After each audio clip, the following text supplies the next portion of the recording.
We're gonna, yes, so this meeting, just in case if you did not hear that, this meeting is being recorded for training purposes. We're gonna offer this later. So my name is Estefano Shea, and I am the Vice President of Public Relations for Toastmasters in Motion here in Raynham, Massachusetts. And this event is brought to you by the collaborative effort of Toastmasters in Motion and Generation Now. And I'm going to briefly just tell you a little about Toastmasters in Motion, and I'm going to pass it off to my co-host Justin to talk about Generation Now as people are joining in. We're going to start about 12:05. For those that are not familiar, Toastmasters in Motion, I'm just going to just read you a little bit of the mission statement, is a club that is designed to provide a mutually supportive and positive learning environment in which every individual member has the opportunity to develop oral communication and leadership skills, which in turn foster self-confidence and personal growth. I joined Toastmasters about 3 years ago, and it's one of the best decisions that I've done personally and professionally. It really has given me a lot of confidence and the ability to communicate effectively. So I am indebted to Toastmasters. If you are interested in joining Toastmasters, we meet Tuesdays, 12 to 1, and we're going to be giving out more information at the end of the meeting. Right now, I would like to pass it to my co-host, Justin, to introduce himself and tell us a little bit about Generation Now. Thanks, Estefanos. So yes, as he said, my name is Justin Neese. I'm one of the co-chairs of the Generation Now Raynham chapter. And so for those who aren't familiar, Gen Now, as it's for short, is an employee resource group that exists to ensure that support is provided by Diffuse Synthes to drive engagement, talent development, recruitment, and retention of young professionals at the Raynham campus and J&J as a whole. And so we kind of have three pillars, and the first is professional development, second is personal development, and third is social engagement. So this event here today that we're collaborating with Toastmasters on is a perfect example of kind of one that blends on two of those in terms of professional and personal development. So we're really excited to learn and hear more from Maria. And so that's my quick intro. And before I pass it back, I will be handling the Q&A portion of this event. And so feel free to, in the chat, post your question. Maria will be speaking for roughly 30 to 35 minutes. At the end of that, we'll go ahead and do a Q&A unless there's a relevant Q&A in the middle, and then maybe Maria will interrupt you, and we'll try to get a quick one in, get a quick question in. But we'll do the majority of Q&A at the end of this presentation. And the goal will be to wrap up around 5 till, so that everyone has time to, clean up from their lunches or use the restroom before their 1 o'clock. So that'll be the plan for today's meeting. Back to you, Estefanos. Thank you so much, Justin. Really appreciate that. Now, our speaker's name is Maria Pelicano. But before I introduce her, I just want to tell you, in communication, right, there are several components. There's word choice and word usage, very important. Think about body language. That is also a very important element. But another very important element, but maybe not as emphasized, is tone and voice. Think about a conversation that perhaps you had over the phone or over video. Think about the tone of a person that you're speaking with and how that guided the whole conversation. If somebody has a bad tone, the whole conversation could be ruined. So the importance of tone and voice is really important. And then now with the transition amid Corona, a lot of our meetings are now being held digitally. So when we were brainstorming of what could we bring to the people that bring value, we thought about, in this highly digital communication world, what is it that is important? And we said, well, it's how to effectively communicate in a highly digital world. So then when we seeked out experts in that field, we came across Maria. Maria is an expert in the field of communication, mindset training, public speaking, deep listening with over 20 years of experience. Her book's title is called The Art of Powerful Communication, which has achieved bestseller status in 7 Amazon categories. She's the founder of Melbourne-based Sing Out Singing and performance school Harness Your Voice. And for the past 20 years, she's specialized in psychology, psychometric assessment, emotional intelligence, and voice technique for both speaking and singing. And one of the things that really stood out for me with Maria is her passion for empowering the human voice comes from the pain of watching disempowered people with great ideas and unique messages not be able to freely express themselves for the fear of rejection and not belonging.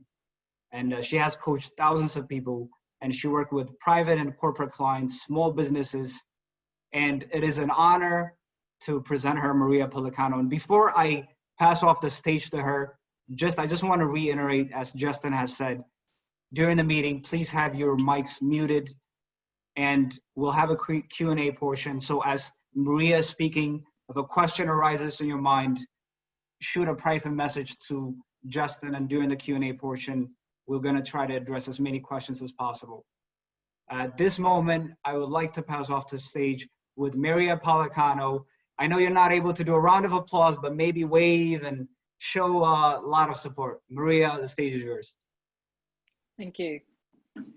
Okay, so am I on speaker mode? Can you all hear me? Yes. Right? Is that yeah. clear? Is it clear? Great. Thank you very much. Shay, I always call you Shay, so is that okay? It actually rhymes. There you go. It absolutely is. That's fine.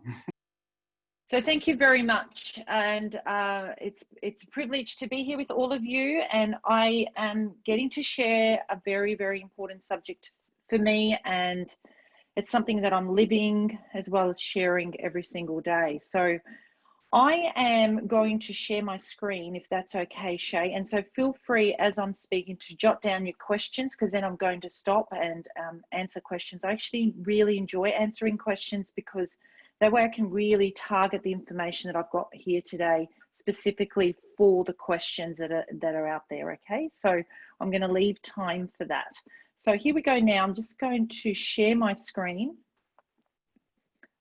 And I'm going to, I've just collated a nice little bunch of slides. Okay. So the topic is learn how to speak like a professional with influence and authority in any environment. Now, we don't get taught to learn to speak like a professional. I think most of us learn it from watching one another and listening to one another. And I have found from my work with working with people from all over the world, actually, I work with a lot of executives and leaders and managers, team leaders and teachers from all over the world. And every day I'm coaching clients who come from different cultural backgrounds. And one of the things that I notice is these people have incredible degrees to enter important roles, and their title is very sophisticated, but not always do they speak very professionally. In fact, their voice is something that has almost been missed, and body language. And now more than ever, we are on devices, you know, Zoom and phones and iPads, and sometimes people turning their cameras off. So all we have is a voice. So the sound of the voice and the quality of the speaking voice, which we've highly underestimated, is conveying messages beyond the words themselves. And often the very person who's speaking has never recorded their voice and never really listened to their videos, because most of us hate the sound of our voice and we feel very, very intimidated by our own voice. And we feel stuck, and it becomes a personal agenda. So there's not a lot of coaching in voice suited for professionals and business leaders. And most people think of voice coaches just for singers. And I do have that background. I do work with singers, and I always have. But one of the things is that speaking is just like singing. We need to convey the music or the sound. We have to engage people, and people have got to like listening to us, and often that's missed. So I have some bits and pieces I'd like to share with you today, and I'm just wondering why my slide, oh, there it is, that way. Okay, so I've written a book called The Power or The Art of Powerful Communication. And in that book, I talk about 3 components. I talk about mindset, voice, and message. Mindset is to do with your personality and your persona, how you come across to others. You know, how does your persona, your character present itself? And voice is about presence. For me, voice is all about being present, being alive enough, expressive, intentional, purposeful, and also voice to me means meaning, that what we say is expressed with our body and with our mind. And then message is the platform. What platform are you speaking on? Who's your audience? And how are you adaptable? In this case, we're talking about having a professional voice. How do we use our voice for different people who are in our audience? And what I mean by that is different people's personalities and jobs and positions they hold, because everybody listens with different ears. Because once again, most of us have been, we're kind of like cloned a bit, or we've been influenced by others. And so if we've been in environments where everybody else did that for 5 years, we're likely to be very much like a herd. So a group. So we learn from each other. We pick up even stylistically the way people sound. I often can hear it on the phone. Often I can see that they've been hanging around a certain person or a certain profession, and that is why they're sounding the way they do. And so they present their persona, their presence, everything is actually maybe not even authentically themselves, but they've been influenced. And so that affects the message. And so often when we hear that, we've got to be able to respond to that and be able to speak accordingly to the group of people and what their style is. So I don't think there's enough awareness on how to do that and how to have flexibility to be able to adjust your voice and your body and your the energy behind your voice to suit those audiences. So that's what I mean by the message, like who is there and what is the platform. And I put these yellow bits because I do feel the wandering, the wobble, and the weak. You know, I came up with these W words and we don't forget them. But, you know, wandering is like this kind of, I don't know, like I can have a voice and a mindset that's great. Like I could have a great voice and a great mindset, but I'm not really sure who my audience is. And to me, that speaker is like, they're wandering, they're not intentional enough. And then you can have a very strong mindset, you know, I'm very good at my thinking and I'm in control and I'm capable to be flexible and I know my audience, but my voice is weak. So a lot of teachers and presenters, motivational speakers have actually got a very destroyed voice. To some degree, they're husky all the time, or they're mumbling, or their accent is very strong. And so to me, there's a weakness. And so when you've got voice and message, great, but your mindset is not good. Like you're still feeling a lack of confidence or you feel intimidation, that affects the voice and the stance and the presence on that platform. And these people to me are wobbling, like their voice is wobbling. It's a little bit shaky, the body's shaking. So what we need to do to become powerfully in our communication and in our presence, we need to be able to align these 3 aspects for deep, meaningful engagement. Okay, the human voice is the organ of the soul. And this has become more and more real to me over time, that really what we're communicating is our soul. And our soul is the beingness of what we do. We're not just doing the talking. We're not just doing the communication. The doing is actually coming from the being. And a lot of people say to me, they say, well, what's that? How do I do being? And I think we're just so busy learning to speak, and particularly those who have English as a second language. In schools, they're just clinically learning to speak, but there is no attachment from their inner soul or their heart. And sometimes I say, well, do you feel what you're saying there? Are you really connected to that? Because how do I know that? Is that every word sounds the same. There's no stressing of the word. So if I say it's a great day today, I'm stressing the word great, because in my soul, I want to make sure you're feeling that I'm excited about the word great. it's a great day today. So I'm stressing the word great. Or I might say it's a great day today, you know. So it depends, or it's a great day today. So changing words around or stressing them, emphasizing them, means that I'm connected with the meaning of what I'm trying to say. So this is where the voice is coming from the soul, hopefully. And sometimes the voice is not from the soul. It's not the organ of the soul. It seems to be the voice, the organ of the mind, meaning that it's all about thinking it, and it sounds like an audio book. I often use the expression that, are you the postman only delivering the birthday card? For example, here comes the postman who's delivering a birthday card to the family, and he just drops the card in the letterbox as he would. But imagine the postman delivering the letter, going to the door, knocking on the door, hoping the door will open, hoping he's invited in, and he delivers the card, and he will be invited to have a piece of cake too. So to get the analogy, so it's like when we communicate, are we really wanting to enter into the hearts of others? Are we wanting to share our soul, our heart? And how do you do that if you're delivering information like data and analytics? You know, people say to me, well, how do you do that? You know, that's just data and analytics. And I say, well, how connected are you to the meaning of what you do? How likely can you, or will you, summarize what those analytics and data mean? And before you give the detail, why not get into the why factor? Like, what's in it for me?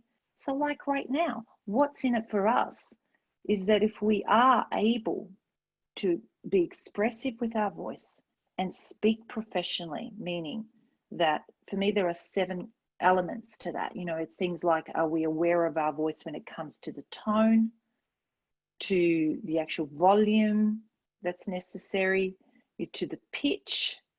Am I going high? Am I going low? Or am I always staying monotone in one place only? And I'm going to go into detail a little bit more later. Or am I, do I have a very strong accent and I haven't really ever noticed, or I'm not even working on softening it? Am I aware of consonants that I can't pronounce and vowels that I'm not pronouncing? You know, is my jaw really locked? All of these things here actually don't help you sound professional and interfere with being understood and also creating the meaning you want. So the voice needs to come from the soul. You must love your voice. You see your voice as life-giving. And when you see your voice as life-giving, and you see it as a creative force, then it has the ability to create change in people or engagement. And everybody who makes any presentation would like people to engage. But if we don't get the feedback, we never know. Okay, so here we go. The engaging voice for me, professional engaging voice, has to me this kind of image. I kind of said that I wanted to have an image that says that mindset drives it all, the way you think, the intention, the postman that wants to be invited in to have a piece of cake, not just deliver the letter. And I often say to people, do you want to just deliver the letter, or do you actually want them to take the card and read it in front of you and have the cake? So what are you? Are you just a postman? Are you just delivering the message, or do you want to have an engaging connection there? So the mindset's important, how you think. If you're interested in making sure your voice is heard, if you love to speak, I mean, if you're an introvert, introverts don't like to speak necessarily. They don't want to necessarily be out there making a lot of noise. But deeply, we all want to connect. And we want to connect with meaningful relationships. And what a wonderful way to do that with your voice. My father lost his voice for motor neuron disease, and I watched him from 2015. He passed away 2 months ago. And I saw an engaging man, a powerful man who was, you know, the king of the castle, the master of the castle, and he was always speaking and lose his voice, and over time slurring and not being able to express himself, and he got to just handshakes and hugs, and then, you know, due to the COVID virus in the nursing homes, he wasn't even able to do that anymore. So it's a bit of a sad story, but I saw somebody lose their voice, and I know what it means when we lose our voice. We take our voice for granted, and there are many ways of losing your voice, and I see many singers who lose their voice. I see people who don't use their voice well, who speak too much, incorrectly, strain and lose their voice. And every time it takes a lot of effort to speak because there's some sort of damage on the vocal cords, or there's a nervous system problem, or even intimidation, this sense of fear because your mindset is actually holding you back, or your body's not well, you know, that means that you will not be able to freely be able to express yourself. And when we cannot express ourselves and connect with others, I think the meaning of life really shifts a lot, and it's not a nice place. So our mindset is really important. Our voice physically needs to be healthy, and our body needs to be healthy to create that. And then we need to care enough to want to be invited in to, you know, not only just deliver that actual card, but maybe share a piece of cake because you're so excited about delivering the card. So the message is the end result. Okay, research says that voice tone is the most powerful tool in communication, and even more than words. Okay, so we've got research that actually has backing up now that emotional intelligence is very important when it comes to voice. And so people who are emotionally more connected can express themselves better. And those that are more out there are likely to express themselves and have more meaningful connections, and are more engaging and more interesting to listen to.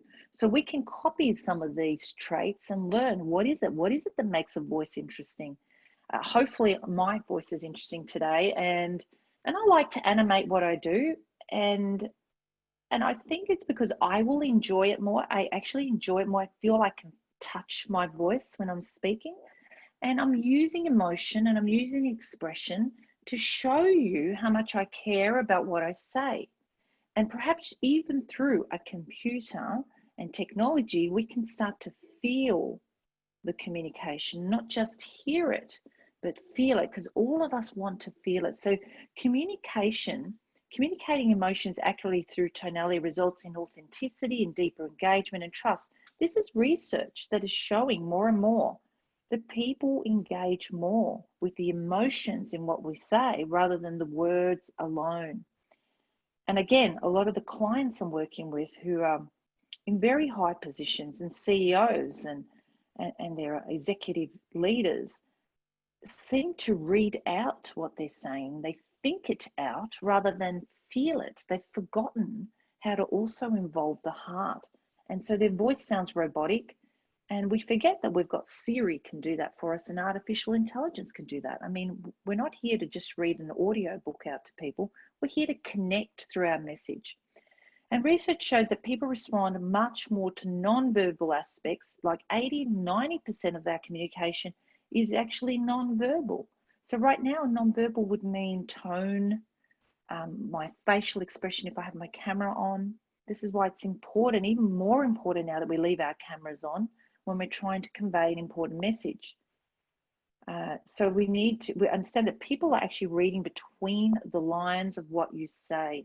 So the way we use our words, the way we stress them, the way we emphasize inflections in it, the volume we use, the pauses, the breathiness sometimes, all of those things are conveying information about us as presenters and also as the message we're delivering.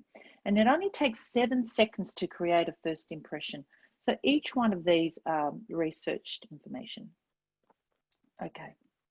So voice, there are these 5 components, and my course that I've just put online, which you could access, it's got so many hours. I haven't counted all the hours of videos. There's about 20 videos in there explaining each one of these aspects and more, and lots of information around how to have a professional voice. What does that mean?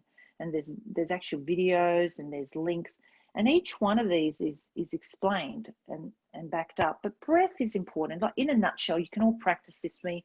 Your breath needs to be deep into your diaphragm, right down low where your belly button is.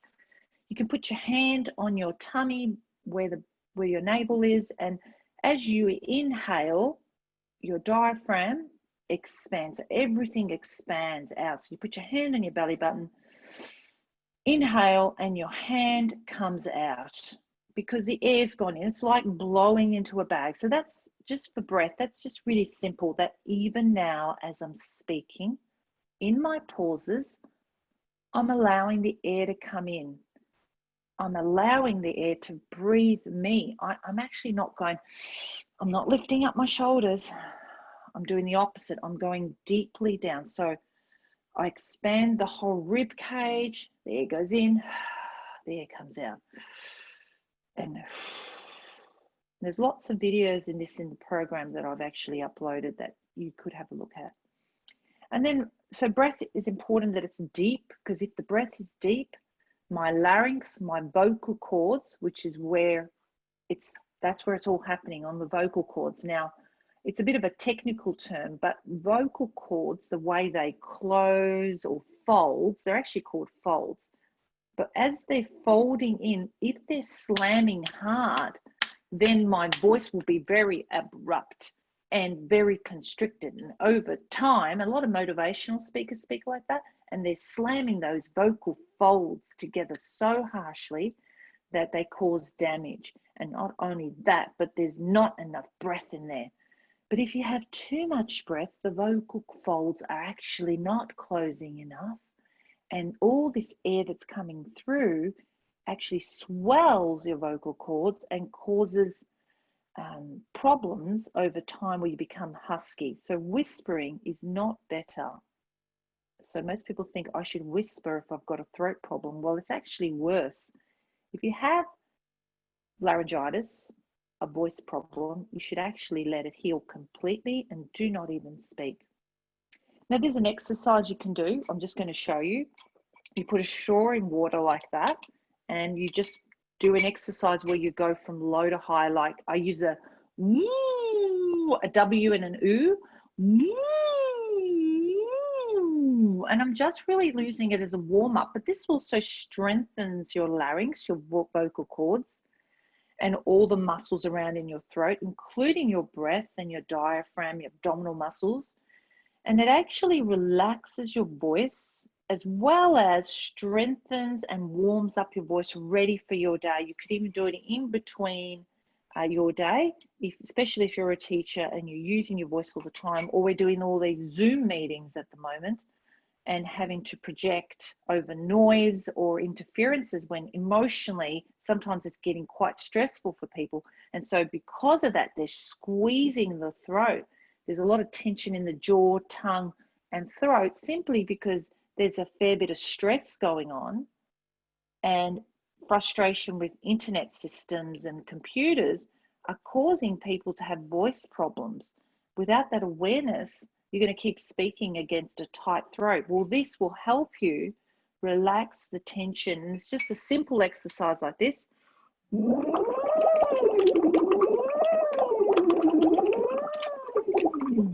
So I'm noticing the bubbles in the water, that they're even, and I'm having some sort of resistance in the water, which is causing my diaphragm here. So you've got air coming up through the diaphragm, air coming through the throat back into the larynx. And so it's like my vocal cords are sandwiched in air pressure from the bottom, from the top, and I'm strengthening all the muscles and making sure that the voice box is sitting down in a relaxed way. So it's just simply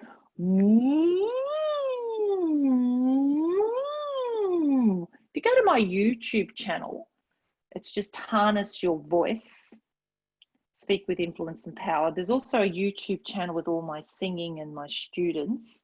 But if you want to go to Harness Your Voice, that's a different business. There's a lot of videos educating about this exercise and many others. Also, you could go to my website, mariapelicano.com, and sign up to the free resources, and you'll get one new exercise every couple of days. And these are the basic free exercises that you can have to understand how to use your voice well. Or you could go to the whole program, and that would be everything I know about voice, just the voice component. But again, it's just,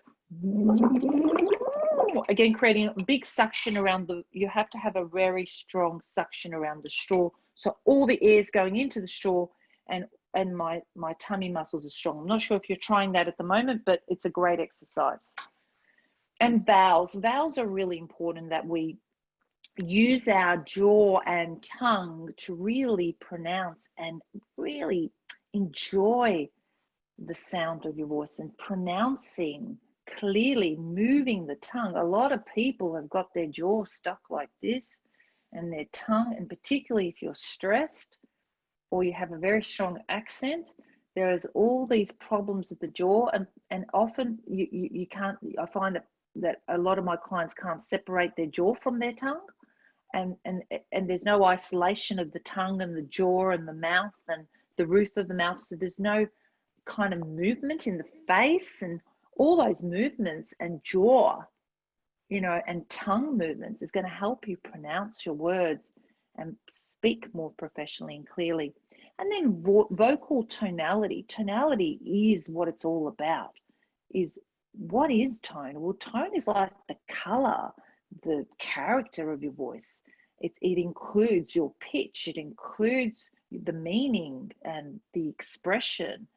It's important that breath, vocal cords, and vowels help the vocal tonality. But at the end of the day, don't use that tone of voice with me. I mean, have you ever heard of that quote? I mean, it's really important that tone, we're responsible for our tone, and that we listen back and perhaps review a recording or a video and notice, what tone are you producing? Are you angry all the time? Are you inflecting all the time with high voice? Like everything sounds like a question? All of that is your tone. And then body posture. Body posture is important. The way we stand affects our voice. The way we use our gestures, it affects our voice and how we end up carrying our message or delivering our message. It's very important that posture works well with your voice. Your voice is part of your body posture. Your voice is part of the body. It's part of the action center. It's the expressive part, and our bodies help our voice or they don't. It doesn't. So the only reason to master technique is to be sure that your body does not interfere with your soul's free expression. So what we want to see here is that you have technique, you have some sort of understanding. Who is going to school in every degree out there? Even teachers aren't taught enough about voices. Thought leaders who are speakers, those of you that are part of the Toastmasters, you're taught about voice, but not often from voice therapists or voice coaches that are dealing with voice all the time, or voice, pathologists. And so you're hearing it from like a book, as opposed to specifically for your voice need. Everybody has their own voice need and their own habits, and voice speaking is habitual. It's a habit. And so we formed habits, and those habits are what limits our expression, because we don't know what we don't know. And often your voice, you can't hear it from inside your head. You have to hear it from the outside. And that's what a voice coach does. So a business voice coach like myself listens to you from the outside, and we do role playing. So often I get my clients to do a role play with me. Okay, you've got some conflict in your team, because I'm a coach on human behavior too. So I look at things like, okay, you've got a conflict with your team, and you're dealing with this team member particularly, and you're feeling intimidated. I'm going to be the team player. I'm going to actually be the team member. You're going to be the manager. And we kind of act this out, like we create like a constellation, and we have this acting out, and immediately we go into role play, or ring a bell. And it's amazing how the person gets to hear how I react, and then I play them and they play me, and they get to see themselves like a mirror. It's very, very powerful. And you can feel it in your body when you hear those changes you want to make.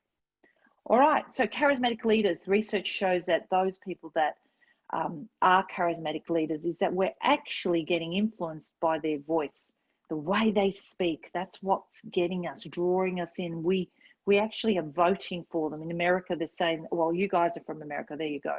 I'm in Australia. Right now, it's 2:30 in the morning. So how committed am I to this subject? And I had 2 alarms on this morning, and plus Shay called me up to make sure I was up. But just quickly, because I'm looking at the time, the research shows that charismatic leaders are very smart. They're actually using their voice to engage you. I mean, I'm using my voice to make sure you stay connected to me, and hopefully you are. I mean, I can't guarantee that, and I can't completely control that, but I'm going to use everything I have. I'm going to use my body. I'm going to use my pitch. I'm going to use the words I want to stress, okay, to have you be engaged with me. I'm using my whole body. It is fatiguing. Of course it is. It takes way more energy to do this. And I think people are not used to using energy when they speak. And it is fatiguing. And you do need to rest, and you do need to warm up. And otherwise you actually will run yourself down and you get burnt out. So, but it's more enjoyable for me also. Okay, Margaret Thatcher's voice. Remember, I'm not going to go through this video because we're running out of time, but if you can look it up online yourself, Margaret Thatcher did hire a voice coach to improve her voice. And you can just go to Google, it's in there. She has this one type of voice, and then she hires actually was an acting coach, but who does voice too? So acting coaching, also work on voice because it's all about getting the message across. Have a listen to that and you'll hear the differences. She goes from being breathy and light and very casual to very, very strong, creating very, very strong meaning in her leadership style. All right. So doctors in the USA are getting sued because of the way they deliver their message, and they're delivering their message often without warmth, and they're creating anxiety in their patients simply because they didn't use the right voice tone when they were delivering the information they were. And this is the research. Okay, you can speak well if your tongue can deliver the message of your heart. And that's important to understand, that we must connect to our heart, to the meaning, to the purpose, and be able to have the technique to not be trapped by things like our jaw or fear or tongue. And we know that, just on a phone call, without a face, even now, if I wasn't showing my face, you could tell if I was confident, if I was in control, if I was friendly enough, if I was approachable. All of these characteristics are noticed from just listening to a voice on the phone. Isn't it true?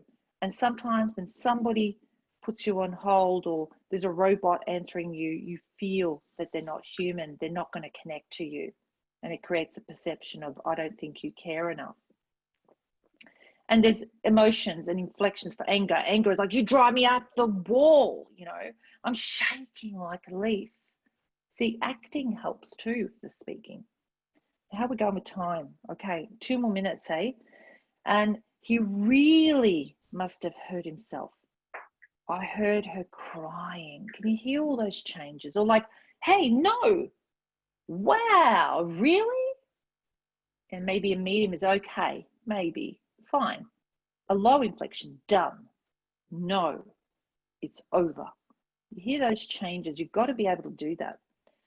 All right, and my program covers all of this, covers mindset, voice, and message. I'm always covering the non-verbal and the verbal, the purpose, the confidence, the voice and body together, and the delivery. Okay, and this is the program that I'd like to promote today. I'll leave this with you. This is an online program now, all to do on how to speak professionally. And this is my book. And I am done, Shay, so I'm going to stop sharing now. If I can find a way. Yeah, there it is. Stop sharing. There it is. I'm back. Have I done okay? That was awesome, Maria. Thank you so much. I would like to pass off to Justin, I think, who's been collecting questions. And if you guys have questions now, this is a good time to message to Justin if you haven't done so. But I would like to pass it to Justin in the Q&A portion. Thanks, Estefano. So Maria, I'm going to start with your analogy about delivering the birthday card. So that's kind of a very positive one. You know, like, of course, I think if you're a postman, you would love to deliver a present or a birthday card, but, you know, kind of tying this back to kind of the professional environment, you know, what if you're delivering a bill? What if you're delivering some piece of not great news? How do you still kind of portray that voice and make sure that you have the right connotation? Yeah, thank you for that. And sometimes it is challenging and it's sad, or perhaps the information is a little bit boring, but it's all got to do with the postman, right? Now, what do you think you can choose that will help the situation? As a communicator, we are in charge of the delivery. You're in charge of delivering information authentically. I mean, obviously, I'm not going to go and deliver sad news happily. I'm not saying to do that. But maybe you could deliver sad news in a way that shows compassion. Do you see what I mean? So it's about using the appropriate emotion in your voice to create an engagement. Does that answer the question, Justin? Yeah, I think so. Yeah, okay, and if not, please, yeah. let's go into it a little bit more. But yeah, Yeah. I mean, it's about choosing the right emotion from your mindset, from your own heart, your own soul. How would you like to have this delivered? Yeah, great, Yeah. thank you. So next question that just came in. So vocal fry is a common voice ailment for the newer generations. How can we overcome it? Oh, I hate that. I just cannot believe how people influence each other. And it's like everybody does it, right? And it's like I was on an airplane, like, believe it or not, in February. Not been on one since then. And the girls in the back were just talking like this. And it's like, oh my goodness, are they teenagers? Like, is this my 15-year-old daughter helping me on the plane? And so that vocal fry is becoming a habit, and so the question is it good for you? Definitely not, because I'm constricting my vocal folds too much and I'm not allowing air to come in. But it's also categorizing. It puts you in a category and it's creating a perception of your age, and it doesn't sound cool to me. It's actually quite annoying, and I often have told people, you have to do this the whole time because I don't like it. And so I pointed out, and sometimes I do point it out because I actually find it quite annoying. Does that answer the question, or would you like to answer? Do you want to ask me again if I covered it? How do you do it, or what was the question? Yeah, so I received this question via chat. So I guess for the individual who asked it, if you want to, you know, How do any you follow-up, avoid it? how can we Yeah, break it? Yes. yeah. Well, how you just basically stop doing it, allow more air to come through your throat, realize that it's a habit, and bring your voice up into your face instead of pushing it down like this, because that is called compression. So you're literally pushing down on the voice and you're suppressing it, you're pushing it down, you're squeezing. Instead of allowing the voice to come up, again, the straw will fix that, or even these type of exercises, which there's heaps of videos online for that. But it's, yeah, I mean, it's just about lifting the voice up. Great, thanks. So next question. I don't think you, or maybe it might have been missed, but I don't think you really touched on speed of a voice, whether you're slow, fast, you know, anything like that. I guess, do you have any comments on speed? Yeah, thank you for that. I probably did miss that. So speed is often related to your heart. You know, if your heart's beating so fast, then you tend to speak fast, or you know that you're running out of time, or you're just made it a habit that you always speak fast. So seriously, you've got to do the opposite, which is create space and be comfortable with the pausing. See, one of the ways I understood that was that the space is important and I can hear the words, right? Without space, we don't hear the words. It's the space that allows us to hear the words. It's like writing on a piece of paper. The gaps, the white bit in between the black bits allows us to see the words. So the person who's speaking so fast, thinking that's going to work, it actually doesn't, and it creates a lot of clutter in people's minds, and it's about quantity rather than quality. So it's not about how many words you're saying, but how effectively you say those words. So changing your belief and understanding can probably help you slow down and calm yourself down. I mean, coffee and stimulants, I mean, they're not useful when you've got a presentation to do. You know, have magnesium instead. Don't have the coffee, because that just makes you speak fast. Does that help? Yeah, so maybe a follow-up on that then is, I guess, how can you identify if you are speaking too fast? Or is that just only something that can be told to you by a colleague giving you honest feedback, I guess? How do you identify Well, whether your speed is appropriate? it's a habit, and so you get used to speaking so fast that you think that is normal until you get some feedback or you record yourself and listen back. There are apps that tell you how many words per minute. I think it's 120 per minute. But again, I would look at the topic you're speaking on, and people go from 120 to 160. What is the topic, and what kind of tempo does that topic need? Look at it that way. If you're delivering bad news, I mean, you will need to really slow that down. If you're happy, you tend to speak faster. Just depends on the topic. So yeah, record yourself, listen back, ask for some feedback, because highly likely that you don't know. I mean, you will run out of breath. For those who can't breathe and are speaking fast, don't breathe from a diaphragm, running out of air or going croaky. If there are problems like that going on, breathlessness and croaky voices, something's going on with the way you're speaking, which usually is too fast. Great, thanks. And that's a great segue into a next question that I had. So how does one ask for feedback on their voice? You know, especially in maybe if you're comfortable with a friend, it's very easy to say, hey, help me out. But if we're in a professional environment, how do you ask your manager? How do you ask a coworker? Can you give me some feedback on my voice?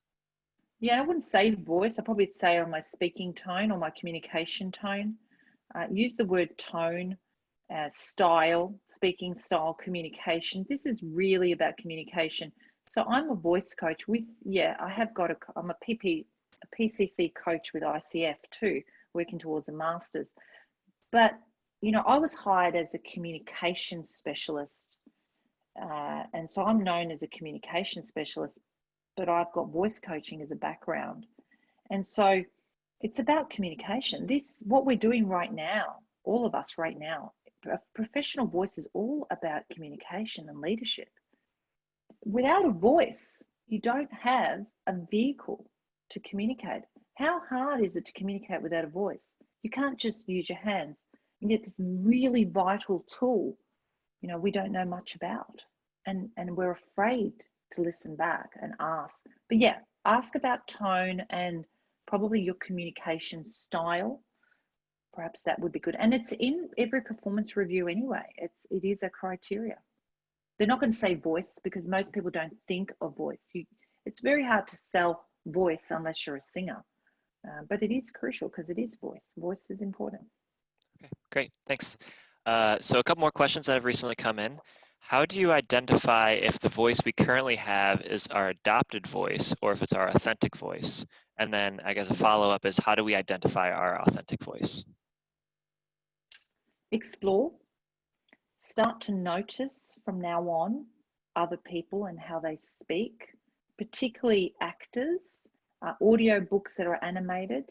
Listen to audio books, listen to great speakers, TED Talks, listen to and observe the differences. Start to take note of what those differences are, and then record yourself, watch a video, talk on Zoom, pretending there's an audience there, video it, so record it, and look back, and then how do you know? And then start to explore changing things around. It will feel a bit artificial in the beginning. You feel like a bit of a performer, but I think that is a little bit of an issue because a lot of people who don't come from a performing background or an expression, sort of singing or performing or acting, who are not that creative, they just never practiced it and they feel artificial in the beginning. But in doing that, you explore your potential and again, get some feedback. Thanks. Another question. Are there any new vocal research areas that have popped up post-COVID due to our reliance on conducting business over a computer? Research on say that again? So the question is, are there any new vocal research areas that have popped up since COVID that you're aware of? Well,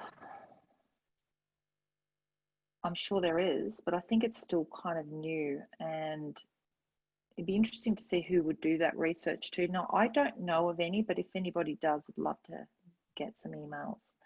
I haven't had time to look in that, but I'm sure there would be.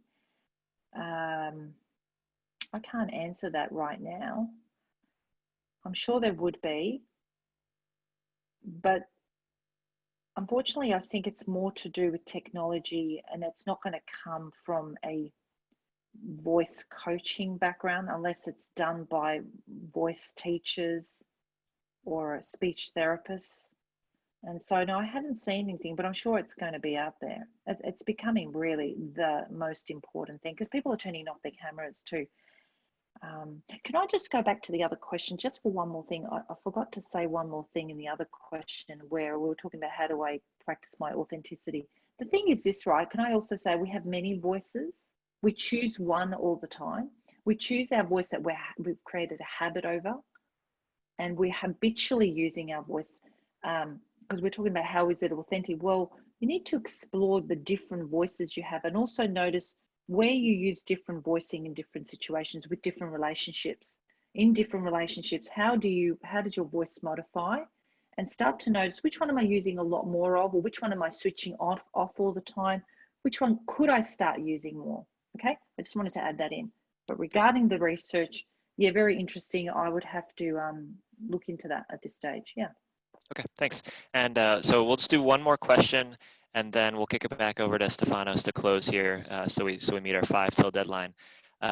So last question: how do you stop people from interrupting you when you speak? Put your hand up. Can I say something? Being bold and not talking over them, but I think a hand up, body language, a little, something like that. I don't know. Or you could say, you've got to wait for a pause, but if they're not pausing, sometimes it's what's my problem, what's somebody else's problem. I have to make a boundary sometimes because some people just speak over you and they don't care and they just want to get it out. And so you got to give them time, or it's all about them. Unfortunately, it's not a conversation at all. And so you can only go to a certain point with that. Hopefully I'm answering it correctly, but I would put my hand up and remind the person that this is a conversation. It's not just a one-way conversation, but it's supposed to be a conversation. But just remember that we can't control others, and what they do can't affect you. Sometimes if they're in that space, then there's really difficult for you. You probably have to just hold back and wait. Great. Does that answer it? Absolutely. Yes. Thank you so much. So that'll be it for the Q&A portion. Kicking it back over to Estefanos, but thank you again so much for answering all these questions. It was great to hear from you, especially at between 2 and 3 a.m. local time. So on behalf of Generation Now and Toastmasters, thank you so much. And we'll pass it back over to Estefanos to close. Thank you, Justin. Thank you, Maria. If you think about how many people that you know that are misunderstood because maybe they have the wrong tone or maybe the way they speak, but you know them really, that's not how the person is. And I've come across people like that. So the importance of voice, the way that you communicate is really important. And I had the privilege of doing a one-on-one session with Maria. And I remember she told me, she's like, your jaw clenches and you're not getting enough breath. And I was like, that's interesting. And then ever since then, I've been noticing, all right, so I need to get more breath in. So I highly recommend that offline this to check her website out to see the resources that are there. And if you can book a one-on-one sessions, I highly encourage you. And before we leave off, I would like to thank our participants, first of all, for joining, our speaker, Maria, for taking your time and for giving us valuable info. I learned so much. And what I learned, I got to tell you, I've watched a lot of stuff. It's very unique. I have not heard what you've said anywhere else. So it's a lot of input that I have not heard, and I hope to incorporate that. And third, I would like to also thank our president of Toastmasters, Vanessa Bell, co-host Savannah Greenlee, and last but not least, Justin, my co-host from Generation Now. Thank you, everybody. I hope you took something away from it. We're going to send out a survey.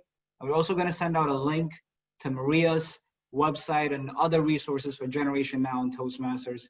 We hope to get feedback from you. And if you would like to see Maria here again or any other similar events in the future, please give us your feedback. And that's all I have. Maria, you have any closing remarks that you want to make? No, not really. But if anybody's got any specific questions that I haven't answered, feel free to email me. So it's maria@mariapalicano.com. You can email me. Okay. Awesome. Well, thank you and have a great rest of your day. And thanks, Shay. All right. Thanks, everybody. Thank you. All right. Bye-bye. Bye.